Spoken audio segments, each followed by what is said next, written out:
The case of Barbara Gibbon stands out as one of the most controversial unsolved criminal cases in modern American history. In September 1973, Barbara was found brutally murdered in her home in Canaan in Connecticut, sparking a media frenzy and an extensive police investigation. What followed was a perplexing series of events marked by very questionable evidence, inconsistent testimonies, and a controversial conviction that raised more questions than it answered. The person accused of Barbara's murder was her 18-year-old son, Peter Riley, and he was swiftly charged and convicted. Only there was no evidence, and the state's case against him would unravel in the years that followed. The big question here is, if Peter is innocent, who really killed Barbara Gibbons? But let's learn a bit about Barbara in life before we learn about her in death. So she lived in this tiny place called Falls Village in northwest Connecticut, part of the town of Canaan. As is often the case in places as small as Falls Village, gossip was rife. And Barbara never quite fitted in with the small town life in Falls Village. She didn't quite get the social airs and graces expected of a woman in this area. And as a result, she was quite a controversial figure. I usually start these videos by talking about how wonderful our victim was. I parrot all the nice things that loved ones have to say about them after their deaths. But that's not quite going to be the case with Barbara. I'm not by any means saying that Barbara was a terrible person, this awful, evil woman, but I think it is safe to say there was no love lost between her and the local people. And she didn't really have any family or friends, only her son, Peter. She didn't really have anyone to say the nice things after she died because Peter was a bit preoccupied after her death, as we'll come to see. Barbara Gibbons was an opinionated woman and she wasn't ever scared to let people know what those opinions were. And as a result, she often rubbed people up the wrong way. And not to mention the fact that one of her favourite hobbies was just to try and aggravate people. She just loved a wind-up, but she would often take it just a little bit too far. I mean, this was the 60s, the early 70s. There was a lot of weight put on social manners, like being able to fit in, have the right small talk, say the right things at dinner parties. And Barbara just didn't really care for any of this. She very much moved to the beat of her own drum, and if people didn't like it, well, screw them. She didn't care. She just didn't fit in. Barbara also had her own way of doing things, and she wasn't very open to change. She was this incredibly stubborn woman, and it was said that the older she got, just the more difficult she got. She struggled with any sort of change, any sort of deviation from routine, and the older she got, the less of a shit she gave about what anyone else thought of her. And not to diagnose her, of course, but as I was reading about her, I couldn't help but wonder if maybe Barbara was neurodivergent in some way. It's also been said that Barbara was an incredibly smart woman. She was this prolific reader and her books were her babies. She cared for them above everything else. Twice a week she'd go and visit the local library, she'd pick out her next reads, and one of the only decorative items in her very bare bedroom was a lamp above her bed, allowing her to read late into the night. She was also fantastic at all kinds of puzzles, Peter telling Joan Barthel for a book, A Death in Canaan, that every Sunday morning Barbara would drive to the general store where she'd buy the New York Times and smash through all of the puzzles like they were nothing. Like, the Sunday puzzles in the New York Times are nothing to be laughed at. They are really, really hard. But Barbara was so smart that these Sunday puzzles were just nothing to her. It seems like Barbara was one of those people who is like so crazy smart that society never really taught her how to channel it correctly. At the time of her death, she hadn't worked in many years, she was unable to hold down a job, and all the signs also point towards her being a bit of an alcoholic. She spent a lot of time in the local bars and she definitely seemed to drink much more than the average person. Whether that was a cause or effect of everything else going on in her life, I suppose we'll never know. So yeah, Barbara Gibbons was very much somebody who marched to the beat of her own drum, and that included when she had her son Peter. She was Barbara Gibbons and Peter was Peter Riley, which you would assume was the name of his father, but it wasn't. Barbara actually didn't even know the name of Peter's father. She told him that she had been raped when she was previously living in New York. She fell pregnant, and that's how Peter came to be. When Peter was born, she decided that he needed his own name. She didn't want him to be a Gibbons, so she just plucked Peter Riley out of thin air. And Peter has been described as being the opposite of his mother, like the people in town couldn't believe that Peter was Barbara's son. He's been described as kind, mild-mannered, he was very well liked in the local area. He was popular at school, he was popular with all of his friends' parents, popular with teachers, just an all-round really good kid. And despite their differences, Peter and Barbara were the best of friends. She wasn't the most traditional of parents and always treated Peter as if he was more of a peer than her son. And thanks to that, they had a very unconventional but very close relationship. They spoke to each other like they were friends and they were always seen just laughing together around town. They did spend a lot of time in each other's company. And it is a good job they got on, I suppose, because mother and son lived together in a tiny little house. It was this one-bedroom place, the front door opened straight into the living room. It was just very, very small. And they slept in bunk beds in the one bedroom, but you'd rarely hear either of them moan about this. They just got on with it. Of course, they would argue sometimes, like they were mother and son living in each other's pockets, but the arguments were always out of love. And whilst Barbara wasn't well liked amongst her peers, she was 51 years old, she did get on really well with all of Peter's teenage friends, and they loved her in return. You can probably imagine that she was super popular with all of his friends, like she'd let them chill in their house as much as they wanted, they'd sleep over in the living room, she'd let them get away with things that their parents probably wouldn't. And in return, they had a lot of respect for her. Barbara would just join in on all of their teenage fun and their pranks, and she was just a really fun person if you gave her a chance. Barbara lived somewhat of a crazy life. She was born in Berlin in 1921 before her parents moved to England, with her going to school in Manchester. Eventually they moved to the US, where they lived in New York City, and that's where Barbara would spend her teenage and young adult years. There's one story where she was suspended from her school in New York for selling pictures of nudes. This teenage girl in the 1930s going around just trying to sell nudes to all the guys. Like, she just didn't care. She never cared. She did head to college, but she soon quit. It just wasn't for her, and instead she got a job at the home insurance company in the city, where she was in charge of editing the house paper. Barbara loved a very crude, very sexual joke, and she loved making people uncomfortable with new suggestions for columns. And she was like one of those people, you either just loved her, like you really got her and understood her, or you just didn't. And a lot of people just didn't. But in my mind, she sounds really fun. And it's here at the home insurance company that she met her best friend as well, a woman called Auntie B, who would eventually become Peter's unofficial godmother. I couldn't find Auntie B's real name anywhere, so we'll just call her Auntie B. And then in 1955, Peter was born, and very soon Barbara quits her job, jumps on a train to Connecticut, and starts her new life in Falls Village. Peter was literally a baby wrapped in a blanket, and she moved to this tiny town to give him the best life possible. She wanted him to have a safe childhood where he could wander and explore without worry. But of course, as I said, Barbara didn't really work. Once Barbara got to Falls Village, she was able to find another job that she did hold for quite a few years, I think. But a few years before she died, she lost her job, and she never really bothered to look for anything else. Like, nothing else ever really stuck. So the question is, how did she make ends meet? Well, the aforementioned Auntie B was from a very wealthy family, and she would randomly send checks. And these checks were mostly for Peter's welfare, but like for Barbara's too.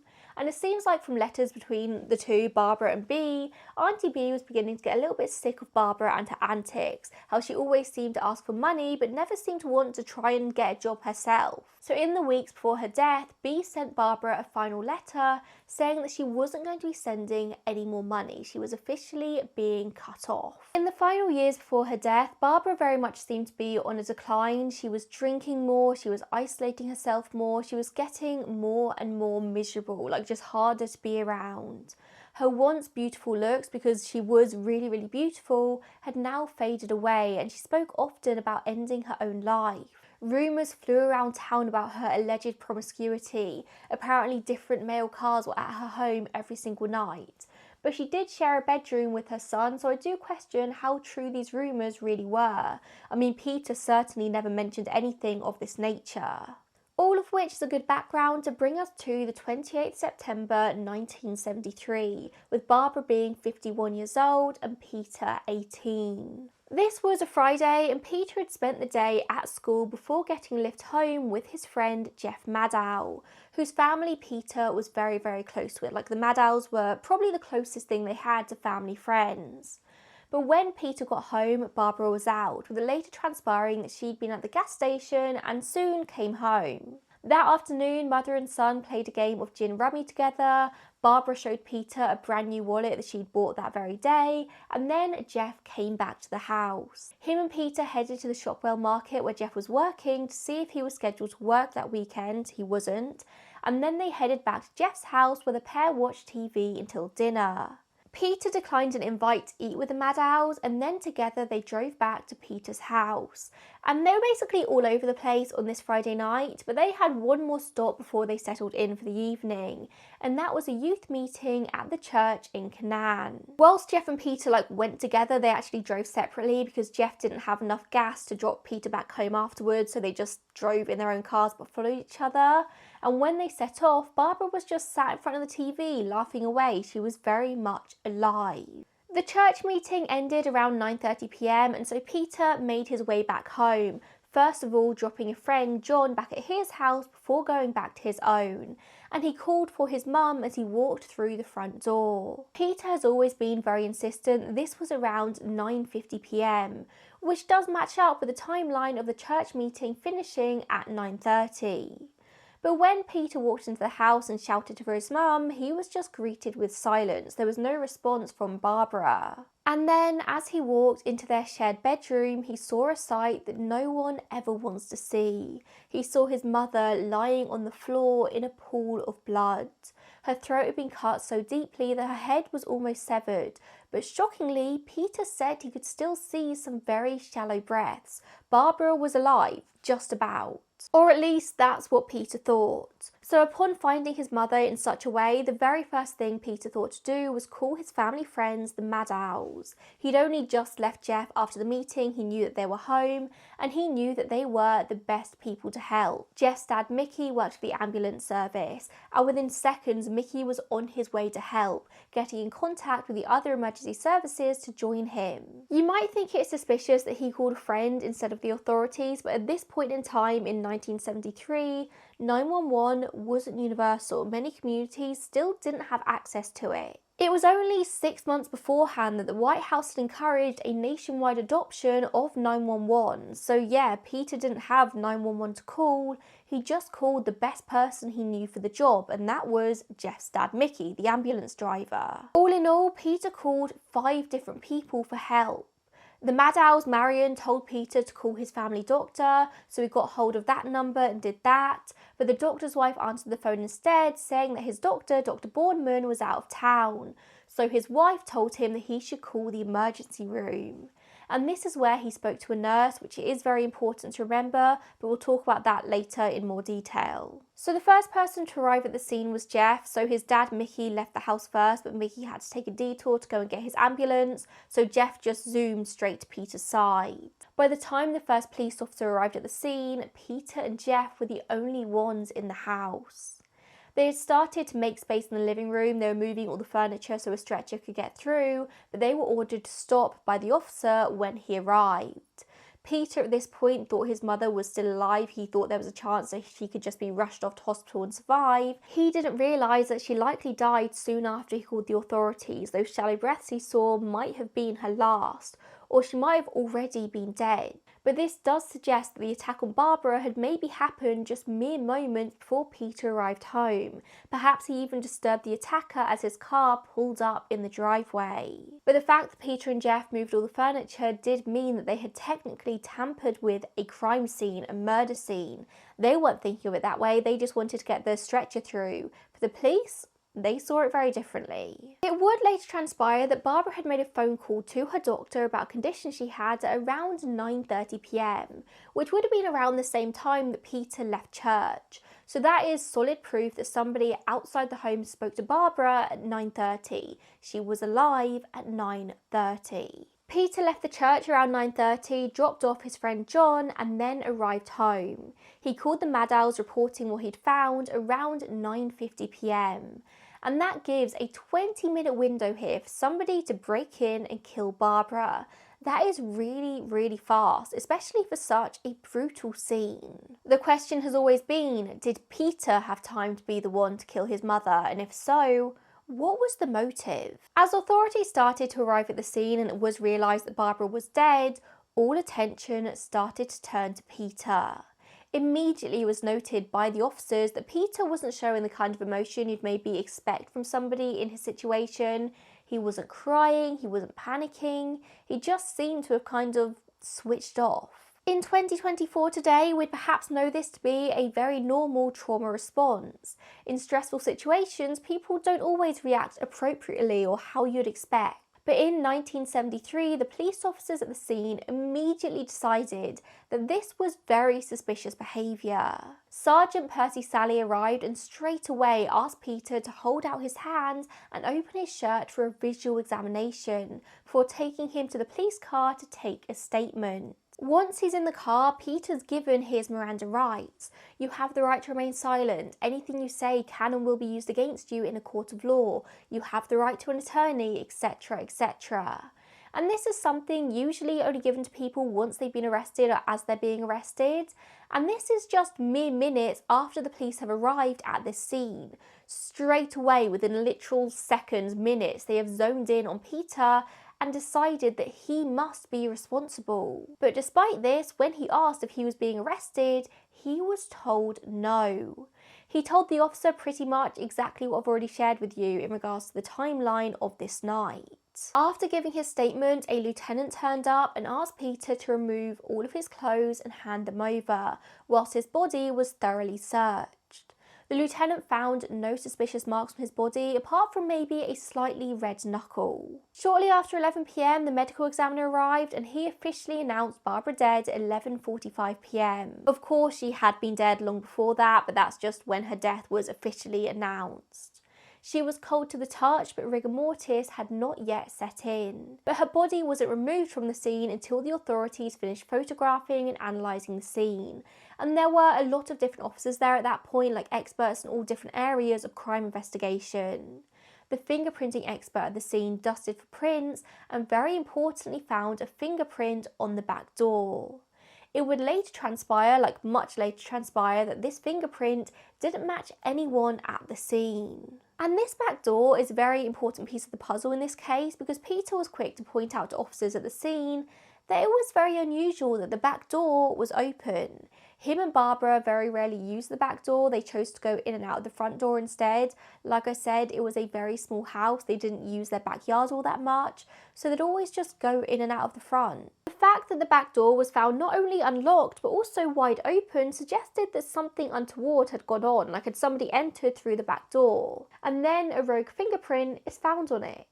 That should have been cause for further investigation, but they'd already decided who was responsible. A search of the house found that there was no money, no cash anywhere except for 16 cents found on the floor. And the wallet that Barbara had bought earlier that day, showing it off to Peter and Jeff, was nowhere to be found. Earlier that day, Barbara had also cashed a $100 check, and that cash was nowhere to be seen. Despite intensive search, the wallet and the cash has never been found. The search also revealed that there were plenty of potential murder weapons just lying around the house. There was a whole pouch of kitchen knives, including one with a broken tip.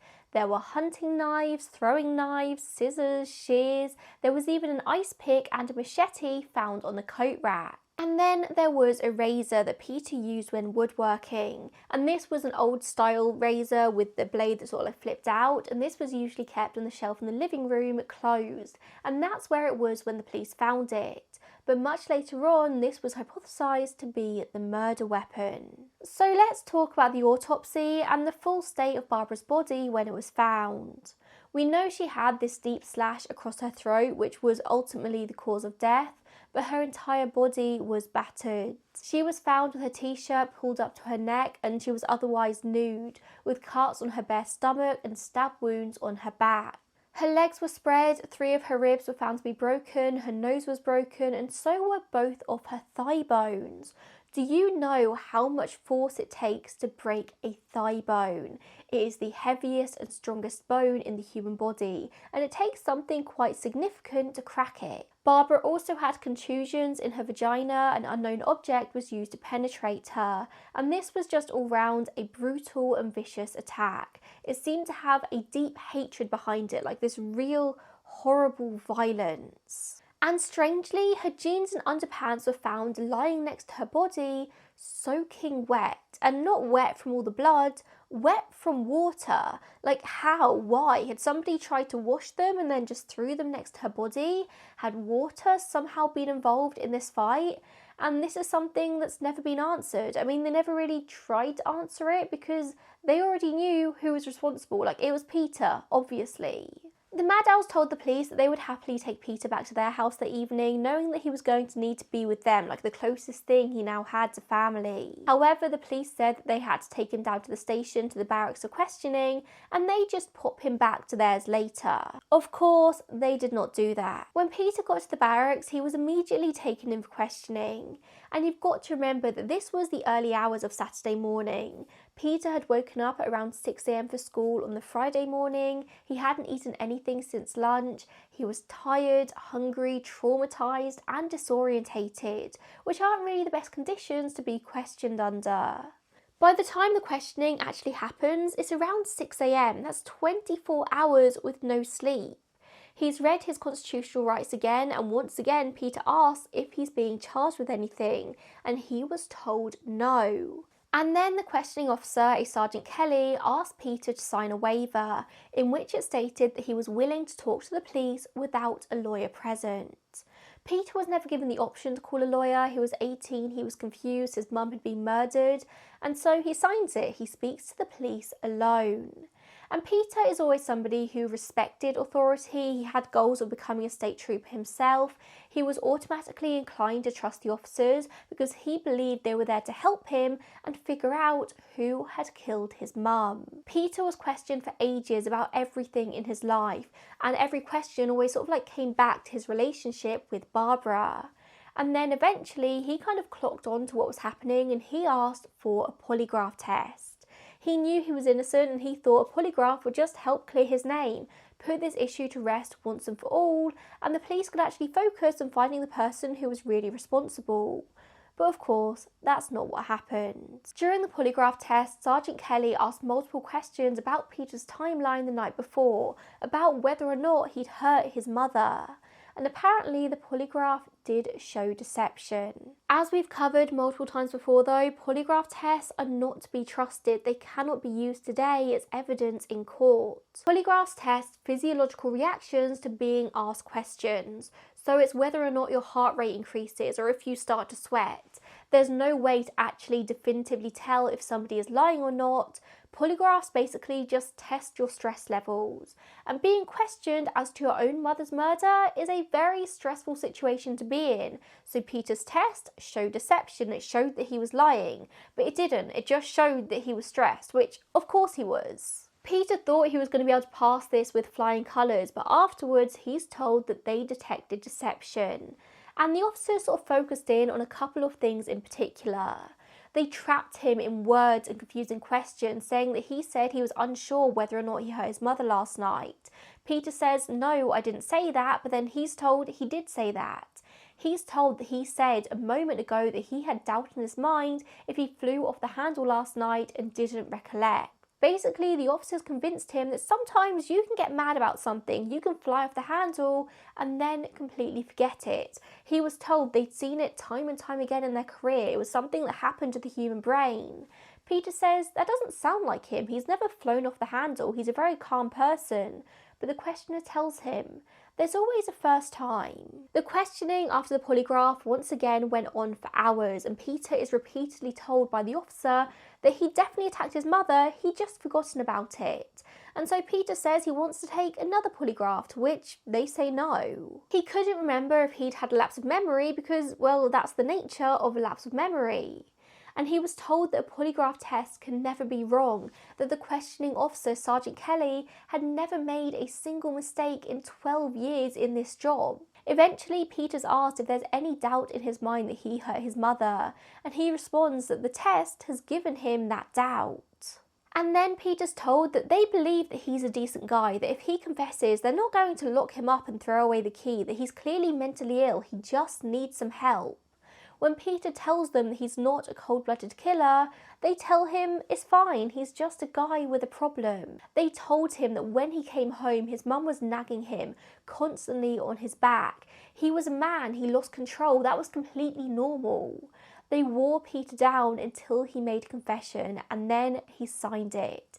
They convinced him that he'd just forgotten what he'd done. It was all incredibly unethical, just incredibly leading. It was things like, maybe you did this, and then Peter responds with, yeah, maybe, I don't remember doing this, but it sounds like something that could have happened. And plus, this was almost 24 hours after the murder now. He'd still barely slept, barely eaten. At one point, Peter mentioned that he was hungry, and the interrogating officer, Sergeant Kelly, told him that he would eat like he'd never eaten before, but only once he told the truth. So Peter confessed to slitting his mother's throat with a straight razor. At that point, Peter is officially arrested in connection with the murder of his mother, Barbara Gibbons, and he was held under a $100,000 bond at the Litchfield Correctional Centre.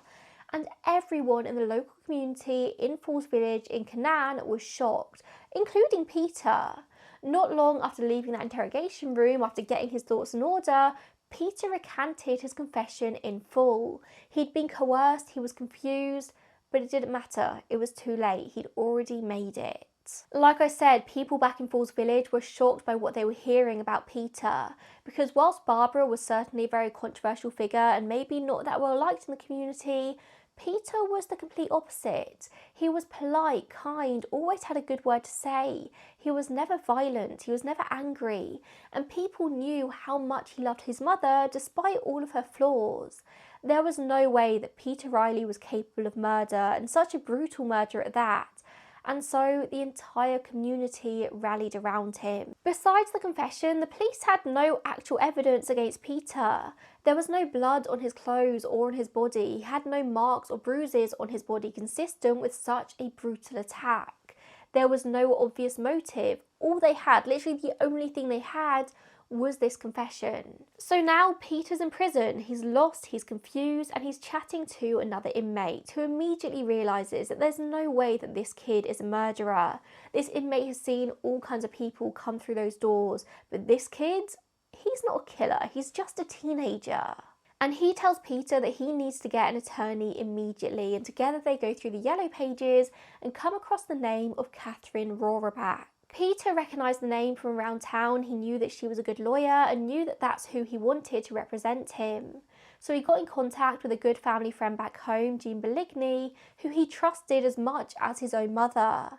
And on his request, Jean called Catherine Rohraback and got the ball rolling. The next day, Catherine drove to the courthouse where Peter was having his arraignment and asked him one question: did you do it? He replied no, and immediately she agreed to represent him. On the 4th of October, Peter had his bail hearing, and the lawyer asked for Peter's bond to be reduced from $100,000 to $5,000, which was a much more reasonable amount for his family, friends, community to come up with.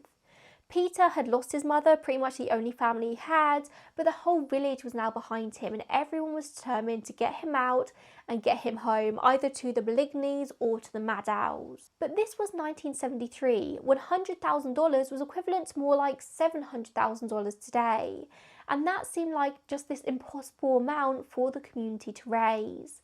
People came forward to speak on Peter's character to guarantee that he wouldn't try to flee.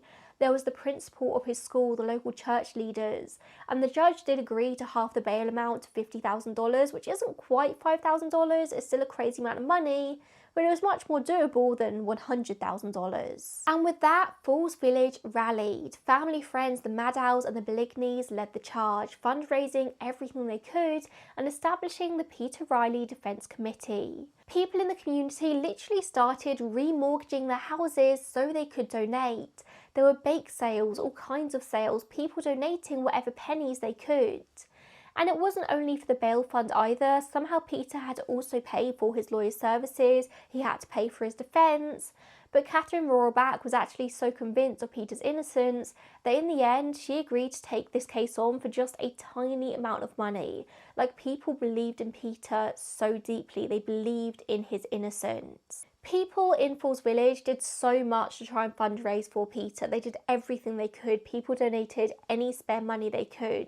But in the end, after weeks and weeks and weeks of trying to raise money, they were able to come up with just $6,000. That was it. And then one day, a woman called the defence committee number and she asked them how much money they had left to raise, which was around $44,000. She told them that she was going to donate the entire remaining amount, but she wished to remain anonymous.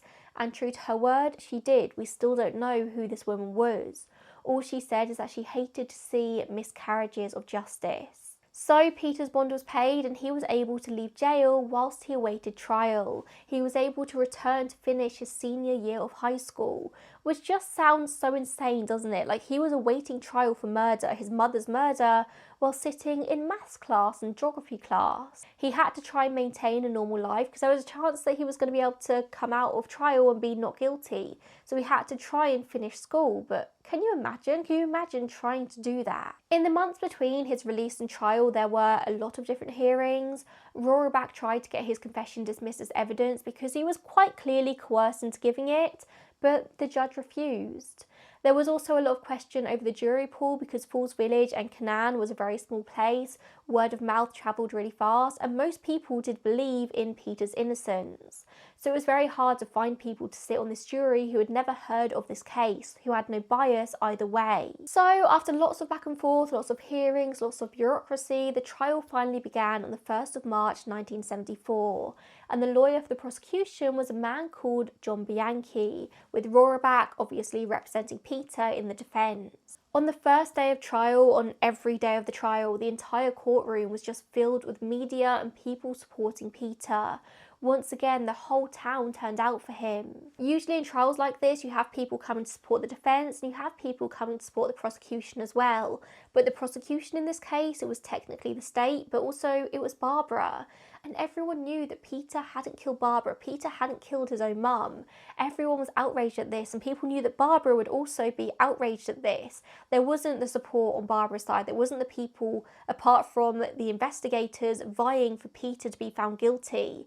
It was just everyone in support of Peter and also in support of Barbara, who no way would she have wanted this. The support was so overwhelming that Bianchi even tried to get a mistrial announced for inflammatory publicity, but obviously he didn't. As I said earlier, bar the confession, the prosecution didn't really have much evidence against Peter, any evidence against Peter. One of the main pieces of evidence they had came in the form of a statement from a nurse employed at nearby Sharon Hospital, which is the nurse that had answered the phone on the night of Barbara's death when Peter called. She testified that she had received this call at around 9:40 p.m, which throws the entire timeline into question. Peter's story was that he arrived home just before 9:50 p.m, that he wouldn't have started making calls before this point. But the nurse was insistent, stating that she knew for sure what time this call came in because there was an emergency that came in at the same time. She told the jury that when Peter called, he sounded a little apprehensive, a little excited.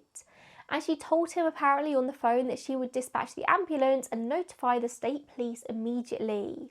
But despite this, the call logs from the police records show that she didn't notify the police until 9:58 p.m, which is 18 minutes later. Why would she wait so long to call the police after receiving a call that a woman was bleeding out on the floor of her home? Could it be that she was mistaken about the time Peter called? Well, she apparently said not. She was very insistent that Peter called at 9:40 p.m. I can only assume that with technology at the time in 1973, they weren't able to access the call records for the hospital or for Peter's landline. All they had to go on was the call record that was made when it came into the police, which was at 9:58 p.m. You see, if Peter got home earlier than he said, that gave him more time to cover things up, more time to attack his mother and then clean, change his clothes perhaps. Remember, Peter wasn't found with any blood on his clothes, but maybe he was able to change before the police arrived. I mean, he was described as wearing the exact same clothes that he'd been wearing at the church 20 minutes earlier, and no trace of any blood-covered clothes have ever been found, but maybe he just had two completely identical outfits, and then he was able to bury or burn or dispose of his bloody clothes if he had 10 minutes extra, maybe. There's also the question of the wallet as well, like what happened to the wallet in this time and the money inside? Did Peter hide the wallet? Did he leave the house and hide it somewhere outside of the house? He only had 10 minutes, like even in this timeline where the call came in 10 minutes earlier, he still only had 10 minutes to kill his mother, clean up, dispose of everything, and then call the police. The prosecution also had the fact that the medical examiner seemed pretty certain that Barbara's thighs were broken after her death, due to the fact that when he cut into her leg, there was no blood. Apparently, if the broken legs had occurred before death, there would have been blood. I'm not entirely sure how this works. I'm sure there's somebody out there who understands this much deeper than I do, and maybe you can leave a comment down below. But apparently, that was a thing the medical examiner said.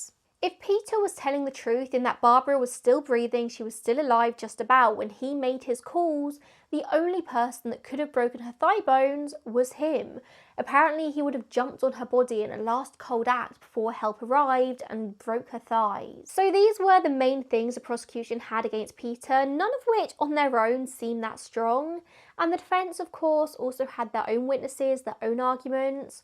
Rohraback focused on trying to discredit the confession that Peter had made. She described how he found himself in a very coercive situation, isolated away from the outside world. He was told by the police that they had proof that he'd done it, that he needed to make his own life easier and confess, and then he'd get a lighter sentence.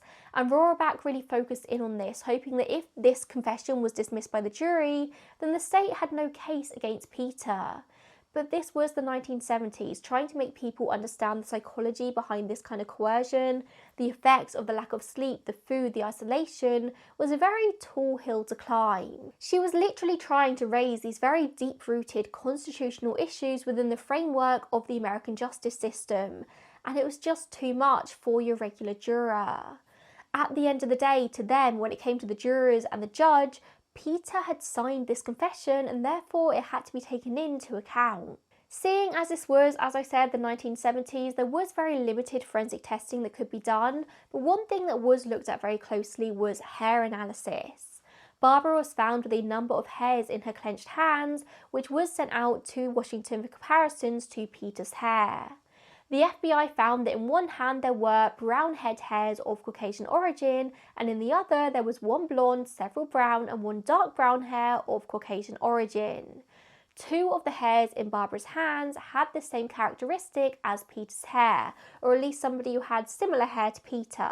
At this time, there wouldn't have been the kind of technology available to run like definitive testing, so all they could do was say that two of the hairs were similar to Peter's hairs.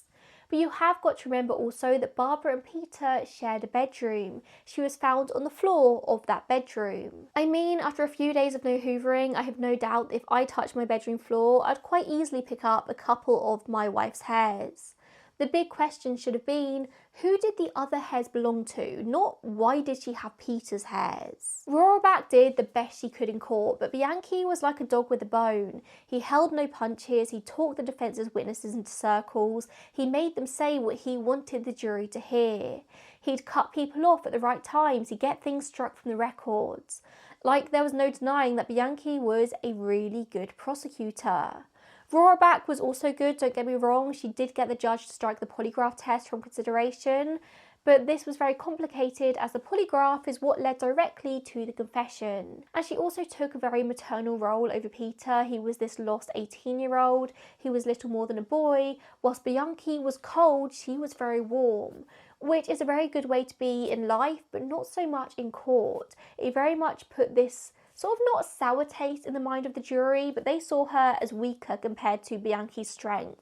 And she was already fighting a losing battle because she was a woman. You're probably wondering what Bianchi put forward as the motivation in this case, and it's not entirely clear to me.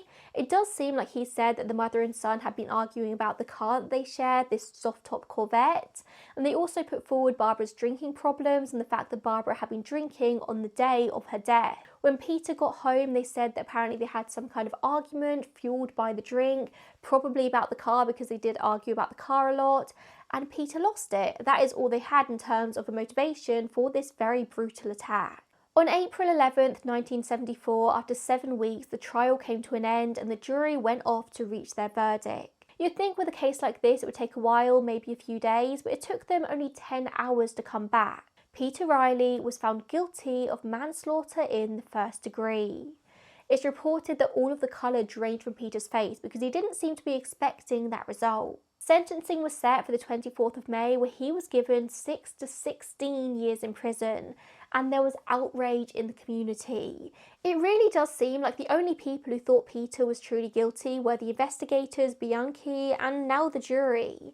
And his case caught the attention of some pretty big names locally. Playwright Arthur Miller, who wrote Death of a Salesman and The Crucible, amongst many other things, contacted the defence funds and actually even came to meet Peter. And he raised a lot of awareness about this case outside of Falls Village. But despite mounting pressures, the police commissioner refused to reopen the investigation. Of course, because as far as the police were aware, this case was solved. It was a very easy open and shut case. Like, why would they reopen this? But around this time, a name was being whispered around the local community. The committee, with some extra funding, had brought in some private investigators who found a load of new evidence to put forward as part of Peter's appeal against his verdict. And a lot of that evidence centred around Tim and Michael Parmalee, neighbours to Barbara and Peter. Remember how I mentioned that a fingerprint had been found on the back door? That fingerprint that didn't belong to Peter nor anyone else at the scene? Well, now that fingerprint was determined to belong to Tim Parmalee. Tim was just a teenager himself. He was 16, I believe, and he was living next door with his older brother Michael and his brother's girlfriend, Sandra. At the time of the murder, Sandra told the police that her boyfriend Michael had been home with her all night. In 1975, with Peter now convicted, she recanted her original statement. She would now say that on the night of the murder, Michael left the home and didn't return home until 8:39 a.m. the very next morning. When he got back, apparently he was upset, he was shaking, he was nervous, and this kind of behaviour continued until eventually Sandra was forced to move out, just move away from this very weird vibe. At this point, Peter had got a new attorney, a T.F. Gilroy Daly, and he immediately called in several witnesses to testify about the Parmalees. Michael Parmalee was 20 years old, and he had previously asked Peter and another minor to report to the army that they had had homosexual relations with him. They hadn't, as far as anyone is aware. Michael was not actually gay, but this was the time of the draft when men were called into military action and they couldn't really say no. Michael really didn't want to be in the military, and he knew that if there was even the slightest rumour that he was a homosexual, he would be discharged. I mean, in this time, in the 1970s, being a known homosexual was a pretty damaging thing. It would have destroyed his reputation, but also so would have dodging the draft. But Michael didn't care, he just didn't want to be in the military, and also he was 20 years old, that full frontal lobe, not fully developed, probably didn't fully think through what he was doing. However, apparently when Barbara heard what Michael had asked of Peter, she was furious, especially as Peter had agreed to do it. From that day onwards, there was no love lost between Barbara and the Parmalees, and they were known to have a pretty acrimonious relationship. You would think that all of this is something that should have and would have come up in the original investigation, but from the moment the officers turned up at the house, they focused in on Peter. They simply didn't look anywhere else, not even at Barbara's neighbours. If they'd have asked around though, they would have heard about how in the week after Barbara's death, 16-year-old Tim Parmalee was suddenly wandering around with a large wad of cash. Where would a 16-year-old boy living with his 20-year-old brother have gotten his hands on so much cash? Remember that at least $100 was missing from Barbara's house. In the years after, witnesses have attested to both men admitting to having a part in Barbara's murder. And two people being responsible for this does make a lot more sense than one. This was a brutal attack, but also would have been very quick given the timeline and the strength required.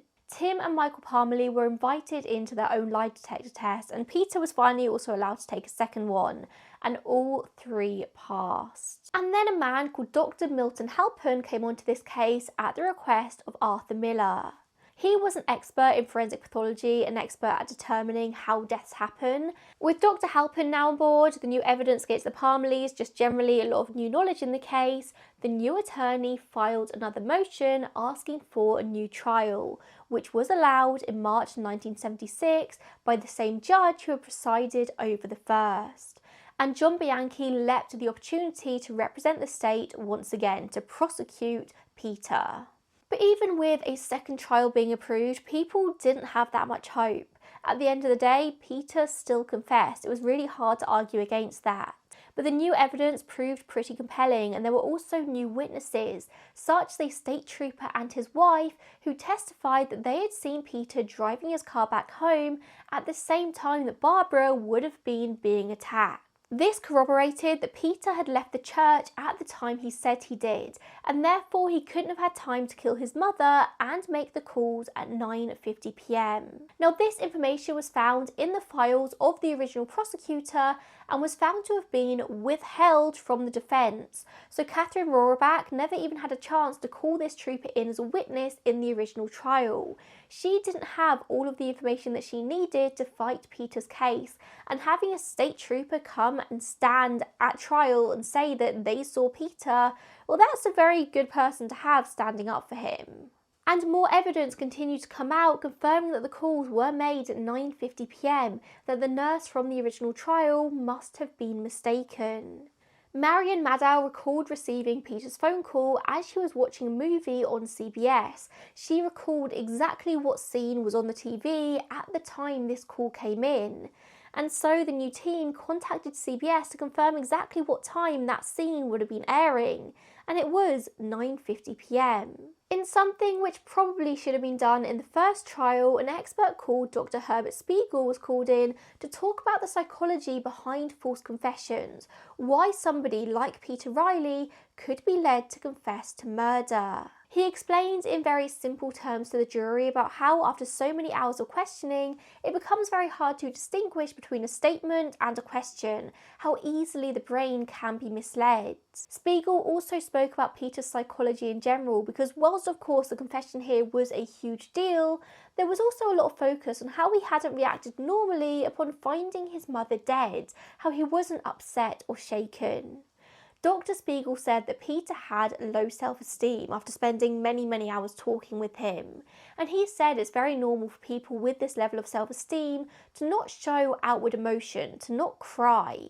Spiegel also testified because he had such a low self-esteem, under conditions of interrogation, he needs support, protection and understanding of a question and formulating an answer. Without that support and guidance, he can be easily confused, and he most certainly can easily accept as a fact something he knows nothing about. This is especially true because of his long-standing respect for authority, especially police authority. If in the context of a coercive brainwashing interrogation or where deception was used, if a person with a low self-esteem is told that events happen that he does not remember, his shaky confidence in himself combined with his respect for authority may lead him to believe that perhaps the event did take place. On top of this, Dr. Halpern, an expert in death scenes, testified that Peter couldn't possibly have done this. In that amount of time, in such close quarters, in their tiny bedroom, there was no way that he could have killed Barbara without getting covered in blood, especially as the evidence at the scene seemed to suggest that her body had been turned over at some point during the attack. Even if Peter had thrown away his clothes, there would have been some traces of blood on his skin, under his fingernails, just something, but there was nothing. Halpern said that this was clearly a crime of passion, a murder committed in great rage, and that isn't generally followed by a methodical change of clothes, a methodical wash. And also just everyone generally testified that Peter wasn't an angry person, he didn't lose his temper. There was a lot of really damning information coming out at this second trial, and that's damning for the prosecution. But still, the confession, it was all about the confession. And then, in August 1976, John Bianchi suddenly dropped dead of a heart attack whilst playing golf at just 54 years old. It was the middle of the trial, and this threw a huge spanner in the works for the case. So on November 24th, 1976, all charges against Peter Riley were dismissed. The judge decided that with the new expert testimony, the fingerprint evidence, the new evidence around the timeline, there was reasonable doubt as to Peter's guilt, and he was officially a free man. Because of double jeopardy laws, he would never again be able to be arrested on the same charge. But there was talk of the state maybe trying to get him on a lesser charge associated with his mother's murder, but luckily that never happened. And despite all of this, the police still refused to admit any wrongdoing in this case in their investigation. Despite the evidence pointing towards other pretty good suspects, investigators have refused to look into the case again, and Barbara's case is, for all intents and purposes, an unsolved cold case. The Parmalees may well have been innocent, but there was certainly enough to warrant a look into them, but the police just never have. On June 1st, 1977, a Superior Court judge ruled that Peter had been the victim of questionable police and prosecutorial tactics, criticising the state police and the Connecticut criminal justice system. The judge did admit that Peter's unusual response to his mother's death did contribute to his conviction, but he shouldn't have been convicted based just on this. The year after, in 1978, Peter then filed a $2 million lawsuit in federal court, claiming that state police officials were still claiming publicly that he had killed Barbara, but that suit was dismissed, and that was about it. Peter never got much of an apology, and he never got true justice for his mother. Sure, he may have got some justice for himself, he got acquitted, but she deserves something too. Everyone in the community focused on Peter, but Barbara was forgotten about in the process, so much so that she was even buried without a memorial service. In the years since, Peter did become an advocate for renewed police interrogation techniques, wanting to ensure that what happened to him wouldn't happen to anyone else. The latest proper update in this case comes from 2004, so we're talking 20 years ago now. A journalist and author called Donald Connery filed a request to look at the murder investigation files, but he was denied access.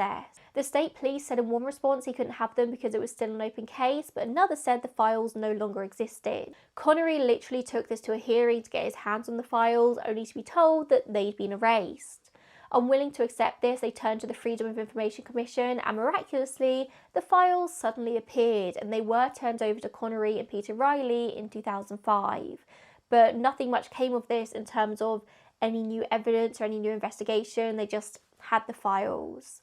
And Barbara still doesn't have justice. I'm sure you'll all agree with me that this case is just a wildly frustrating one, 51 years down the line, and there's still no justice for Barbara, there's still no answers, and it doesn't look like those answers are ever going to come because the police just refuse to look into it. They refuse to admit that maybe on that day in September 1973, they made a snap decision, a snap judgment, and they've always stuck by it.